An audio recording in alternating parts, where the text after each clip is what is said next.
Online TV ವೀಕ್ಷಕರೇ, ನಿಮ್ಮ ಜೊತೆ ಇದ್ದೀನಿ ನಾನು ಇಷ್ಟಿಯಾಕ್ ಅಹಮದ್ ಯಶಿನ್ನು.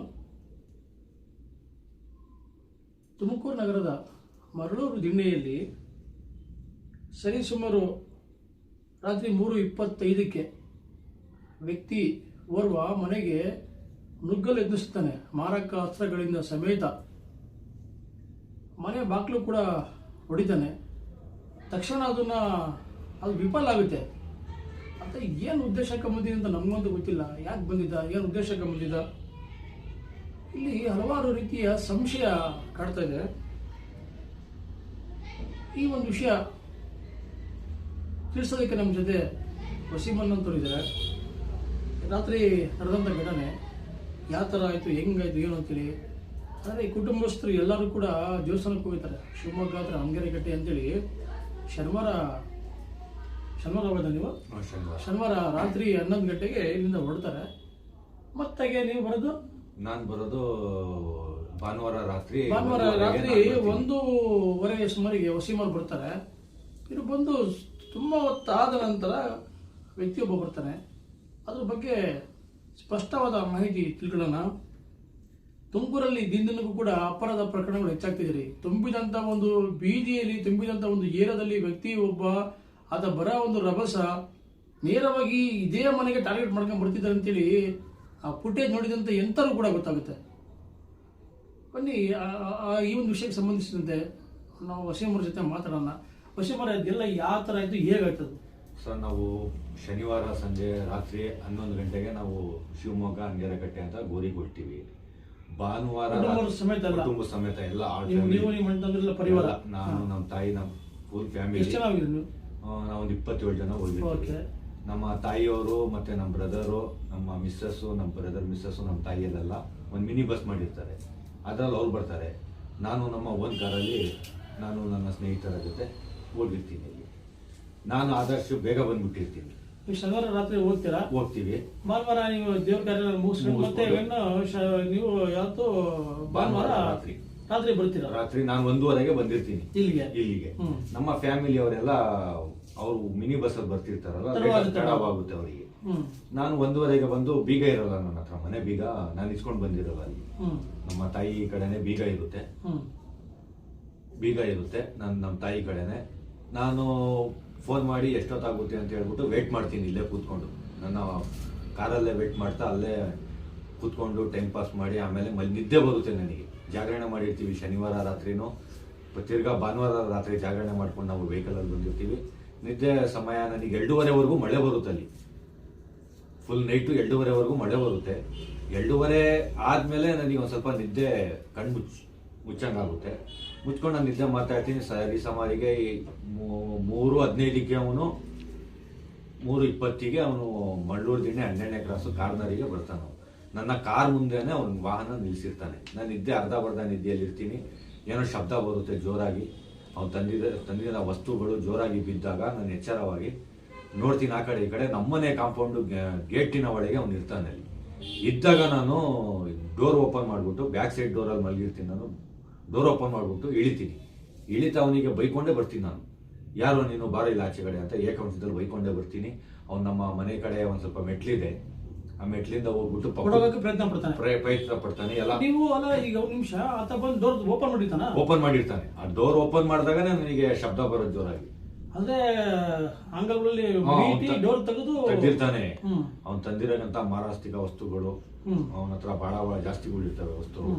ಅದರಲ್ಲಿ ಕೈಯಲ್ಲಿ ಹಿಡ್ದಿದ್ದು ಹಂಗೆ ಇಟ್ಕೊಂಡು ಹೊಡುತ್ತಾನೆ. ಬ್ಯಾಗ್ ಇರುತ್ತೆ ಒಂದು, ಅವನು ಹಾಕೊಳ್ಳೋಂಥ ಬಟ್ಟೆ ಆಗಲಿ, ಅವನು ಇಂಟರ್ನೆಟ್ ಯೂಸ್ ಮಾಡುವಂಥ ಮೋಡಮ್ ಆಗಲಿ, ಅವ್ನು ತಂದಿರುವಂಥ ವೆಹಿಕಲ್, ಅದು ನಾವು ಪೊಲೀಸ್ನವ್ರಿಗೆ ಒಪ್ಪಿಸ್ತೀವಿ. ಅದವನು ಈಗ ಮನೆ ಮೇಲೆ ಹೋಗ್ತಾನೆ. ಪಕ್ಕದ ಮನೆಗೆ 1 ಅಡಿ 1.5 ಅಡಿ ಗ್ಯಾಪ್ ಇದೆ. ನಮ್ಮ ಪಕ್ಕ ಅಲ್ಲಿಂದ ಇಳಿಯಕ್ ಹೋಗ್ತಾನೆ. ನಾನು ನಮ್ ಗೇಟ್ ಒಳಗಡೆ ಬರಲ್ಲ. ಅವ್ನು ಆ ಕಡೆ ಹೋದಾಗ ನಾನು ಪಕ್ಕದ ಮನೆ ಗೇಟಿಗೆ ಹೋಗ್ತೀನಿ. ಅಲ್ಲಿಂದ ಇದೆ ಈಗ ಸಿಗಾಕೊಂತೀನಿ ಅನ್ನೋ ಭಯದಲ್ಲಿ ಅವನ ಕೈಯಲ್ಲಿ ಮಾರಾತಿಕ ವಸ್ತು. ನಾನು ಮುಂದೆ ಹೋಗಿದ್ರೆ ನನ್ನ ಮೇಲೆ ಅಲ್ಲೇನೂ ಆಗಿರೋದು. ಮಚ್ಚುಲಾಂಗು ಇದ್ವು ಅವನ ಕೈಯಲ್ಲಿ, 2 ಕೈಯಲ್ಲೂ ಇದ್ದಿದ್ದು. ನಾನು ಅದು ಬೇರೆ, ನಾನು ಭಯ ಪಟ್ಟು ಮುಂದೆ ಹೋಗಿರಲ್ಲ. ನಾನು ಬರೀ ಕೈಯಲ್ಲಿ ಇದ್ದೀನಿ, ನಿದ್ದೆಗಣ್ಣಲ್ಲಿ ಇದ್ದೀನಿ ಅಂತ ಹೇಳ್ಬಿಟ್ಟು ನಾನು ಮುಂದೆ ಜಲ್ದಿ ಹೋಗಿರಲ್ಲ. ಅವನ್ ಎದುರ್ಕೊಂಡು ಆ ಕಡೆ ಈ ಕಡೆ ಎಸ್ಕೇಪ್ ಆಗಿ ಹೋಗಿ ಹಿಂದೆಗಡೆ ನಮ್ಮ ಕನ್ಸಿಡೆನ್ಸ್ ಹಿಂದೆಗಡೆ ಒಂದು 11ನೇ ಕ್ರಾಸ್ ಬೀದಿ ಸಿಗುತ್ತೆ. ಆ ಬೀದಿಗೆ ನಮ್ಮನೆಗೂ ಅಲ್ಲೊಂದ್ ಸ್ವಲ್ಪ ಇದಾಗಿದೆ, ಹೋಗ್ಬೋದು. ಒಂದ್ 2 ಅಡಿ 2.5 ಅಡಿಯಲ್ಲಿ ಗ್ಯಾಪ್ ಇದೆ. ಹಿಂದೆಗಡೆಯಿಂದ ಓಡೋಗ್ತಾನೆ. ನಾನು ಸ್ವಲ್ಪ ದೂರ ಅಲ್ಲಿ ಹೋಗಿ ತಿರ್ಗಾ ಒಂದ್ ಗಾಡಿಗೆ ಬರ್ತಾನಲ್ಲ ಅಂತ ಹೇಳ್ಬಿಟ್ಟು ನಾನು ಇಲ್ಲೇ ಸ್ಥಳೀಯ 112ಗೆ ಕಾಲ್ ಮಾಡ್ತೀನಿ. ನನ್ನ ಮೊಬೈಲಿಂದ ಹೋಗಲ್ಲ, ನಮ್ಮ ಬ್ರದರಿಗೆ ಕಾಲ್ ಮಾಡ್ತೀನಿ. ನಾನು ಈ ತರ ಮನೆ ಹತ್ರ ಆಗಿದೆಯಪ್ಪ, ನಿನ್ ಫೋನಿಂದ 112ಗೆ ಕಾಲ್ ಮಾಡಿ ಪೊಲೀಸ್ನವ್ರಿಗೆ ಕಳ್ಸು, ಆದಷ್ಟು ಜಲ್ದಿ ನೀವು ಬನ್ನಿ ಅಂತ ಹೇಳ್ಬಿಟ್ಟು ನಾನು ಮಾಹಿತಿ ಕೊಡ್ತೀನಿ. ಪೊಲೀಸ್ನವ್ರು ಬರೋವರೆಗೂ ಗೇಟ್ ಓಪನ್ ಆಗಿರಲ್ಲ. ಅವ್ರು ಬಂದ್ಮೇಲೆ ನಾವು ಗೇಟಿಗೆ ಸಣ್ಣ ಬೀಗ ಹಾಕಿರ್ತೀವಿ, ಅದು ತೆಗಿತೀವಿ. ಪೊಲೀಸ್ನವರೇ ಬಂದು ಅವ್ರ ಬ್ಯಾಗು, ಅವ್ನು ಹಾಕಿದ ಬಟ್ಟೆ, ಮೈಕ್ ವಸ್ತು ಸಿಕ್ಕಿದೆ. ಪೊಲೀಸ್ನವರು ತುಮಕೂರು ಜಯನಗರ ಪೊಲೀಸ್ ಠಾಣೆ ನೈಟ್ ಬಿಟ್ ಅವರು ಹೊಯ್ಸಳದವರು ಇಬ್ರು ಬರ್ತಾರೆ. ಇಬ್ರಿಗೂ ಒಪ್ಸಿರ್ತೀವಿ. ನಾನು ಕಂಪ್ಲೇಂಟ್ ಕೊಡಕ್ಕೆ ಹೋಗ್ತಾ ಇದ್ದೀನಿ. ಕಂಪ್ಲೇಂಟ್ ನನ್ನ ಕಡೆಯಿಂದ ನಾನು ಮಾಡಿರ್ತೀನಿ. ಈ ದೊಡ್ಡ ಏರಿಯಾ ಕಂಪ್ಲೇಂಟ್ ಕೊಡಕ್ ಹೋಗ್ತಾ ಇದ್ದೀನಿ. ಈ ದೊಡ್ಡ ಏರಿಯಾ ಸಾಮಾನ್ಯ ತೀರಾ ಬಡವರಿರೋ ಜನ ಇಲ್ಲಿ. ಎಲ್ಲಾರು ಹಂಗಂಗೆ ಬಾಕ್ಲುಗಳು ಸರಿಯಾಗಿ ಹಾಕೊಂಡಿರಲ್ಲ. ಈಗ ನಾನು ನೋಡಿ ಫುಟೇಜ್ ಅಲ್ಲಿ ನಾನು ನೋಡಿದೆ, ಆ ವ್ಯಕ್ತಿ ಬಂದಿರೋದು ನೇರವಾಗಿ ಅವ್ರ ಮನೆಗೆ ಬಂದಂತ ರೀತಿ ಕಾಣುತ್ತೆ. ನಮ್ಮ ಮನೆಗೆ ಟಾರ್ಗೆಟ್ ಮಾಡ್ಕೊಂಡೆ ಬರ್ತಾನೆ, 2 ವೀಲರ್ ನಿಲ್ಲಿಸ್ತಾನೆ, ಮತ್ತೆ ಒಳಗಡೆ ಬರೋದಕ್ಕೆ ಆ ಕಡೆ ಹೋಗ್ತಾನೆ, ಮತ್ತೆ ಆ ಕಡೆ ಬಂದು ನೋಡ್ತಾನೆ. ಸ್ವಂತ ನಾವು ಬರ್ತೀವಲ್ಲ ಬರ್ತಾನಂತ ವ್ಯಕ್ತಿ. ಅಂದ್ರೆ ಇದ್ರಲ್ಲಿ ನೋಡ್ರಿ ಕಾಡ್ತಿರ್ತಕ್ಕಂಥ ಸಂಶಯ, ಈಗ ಊರಲ್ಲಿ ಇರ್ಲಿಲ್ಲ ಅಂತ ಹೇಳ್ತಾ ಇದ್ದಾರೆ, ದೇವಸ್ಥಾನಕ್ಕೂ ಇರಂತೇಳಿ. ಈ ರೀತಿ ಘಟನೆಗಳು ನಾವು ಸಾಕಷ್ಟು ತನಿಖಾ ವರದಿಗಳು ಇತರ ಕ್ರೈಮ್ ವರದಿಗಳು ಮಾಡೋದ ಸಂದರ್ಭದಲ್ಲಿ ಇಲ್ಲ ಅಕ್ಕಪಕ್ಕದ ಯಾರು ಮಾಡಿರ್ಬೇಕು. ಒಂದು ಇಲ್ಲ ಅಂದ್ರೆ ತಮ್ಮ ಸಂಬಂಧಿಗಳು, ತಮ್ಮ ಪರಿಚಯ ಇರ್ತಕ್ಕಂಥ ಯಾರೋ ಒಬ್ರು ಮಾಡಿರ್ಬೇಕು. ಸಂಬಂಧಿ ಎಲ್ಲ ನಾವು ಟೂರಿಗೆ ಹೋಗಿದ್ವಿ. ಫ್ರೆಂಡ್ಲಿಯಲ್ಲಿ ಬಹಳ ಜನ ಫ್ರೆಂಡ್ಸ್ಗಳಿದ್ದಾರೆ. ಯಾರು ಅಂತ ಕಂಡಿಡಕ್ ಆಗಲ್ಲ. ಅಕ್ಕಪಕ್ಕದವ್ರು ಅಂತ ಅಂತವ್ರಲ್ಲ. ಈಗ ನಿಮ್ಗೆ ಯಾರ ಮೇಲೆ ಅನುಮಾನ ಇದೆ? ಈಗ ನಮ್ಮ ಮೇಲೆ ನಮಗೆ ಈ ತರ ಅನುಮಾನ ಇದೆ. ಇಲ್ಲಿ ಗೊತ್ತಿರೋ ಮನುಷ್ಯನೇ ಮಾಡಿರೋದು. ಬರಲ್ಲ ಅಂತ ಅವನು ತಿಳ್ಕೊಂಡು 3:15 ಬರೋ ಟೈಮ್ ಅಲ್ಲ ಅದು. ಬರಲ್ಲ ಅಂತ ಹೇಳ್ಬಿಟ್ಟು ಅವ್ನು ಬಂದು ಅವ್ನು ಗೊತ್ತಿಲ್ಲ, ಅವ್ನ್ ಕಾರ್ಗೂ ಗಮನ ಆಡ್ಸಿಲ್ಲ. ಅವನು ಕಾರ್ ಇದೆ ಅಂತ ಇಲ್ಲಿ ಅವ್ನು ತಿಳ್ಕೊಂಡಿದ್ರೆ ಹಂಗೆ ವಾಪಸ್ ಹೊರಟೋಗಿರೋನು ಅನ್ಸುತ್ತೆ. ಕಾರು ನೋಡಿಲ್ಲ ಅವನು. ಏಕ್ದಮ್ ಬಂದ ತಕ್ಷಣ ನಾವು ಯಾವ ತರ ನಾನು ನಮ್ಮ ಮನೆಗೆ ಬರ್ತೀನಿ, ಗಾಡಿ ನಿಲ್ಲಿಸ್ಬಿಟ್ಟು ಏಕ್ದಮ್ ಬಂದ. ಈ ಲೋಕಲ್ ಅವರೇ ಅಂತ ನಾನು ಇಷ್ಟ ಹೇಳ್ತೀನಿ.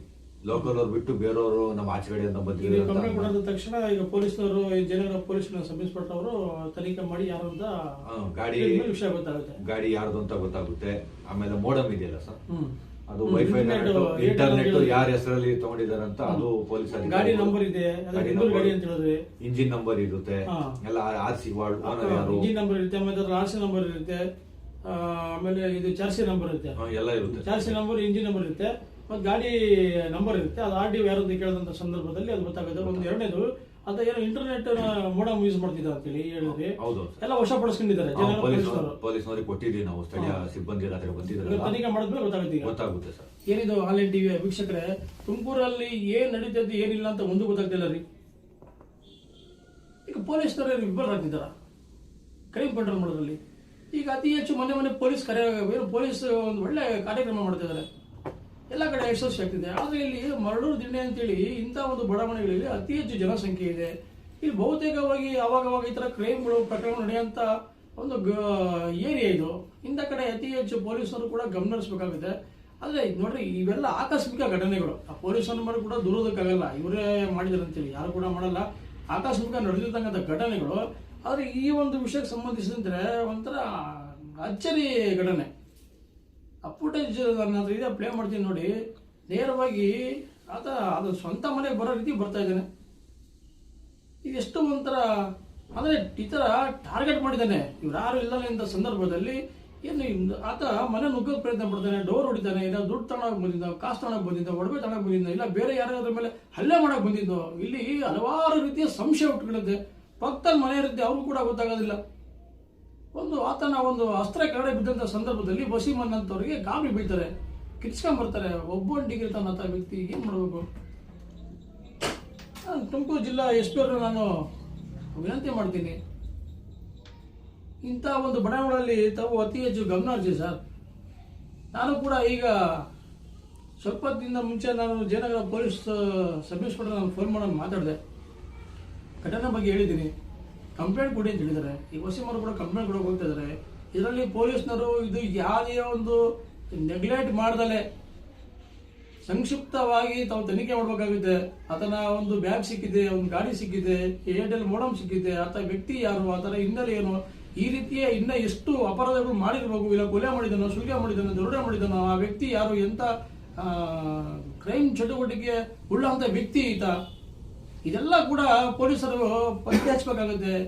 ಎಸ್ ಪಿ ಅವರು ಕೂಡ ಈ ಒಂದು ವಿಚಾರಕ್ಕೆ ಸಂಬಂಧಿಸಿದಂತೆ ನಾನು ಅವ್ರಿಗೂ ಕೂಡ ಎಸ್ ಪಿ ನಾನು ಮಾತಾಡ್ತೀನಿ, ವಿಷಯ ತಿಳಿಸ್ತೀನಿ. ಜಯನಗರ ಪೊಲೀಸರಿಗೆ ಈಗಾಗಲೇ ನಾನು ಮಾತಾಡಿದ್ದೀನಿ. ಆನ್ಲೈನ್ ಟಿವಿ, ಇದು ನೈಜ ವರದಿಗಳ ಭಂಡಾರ. ನಮಸ್ಕಾರ.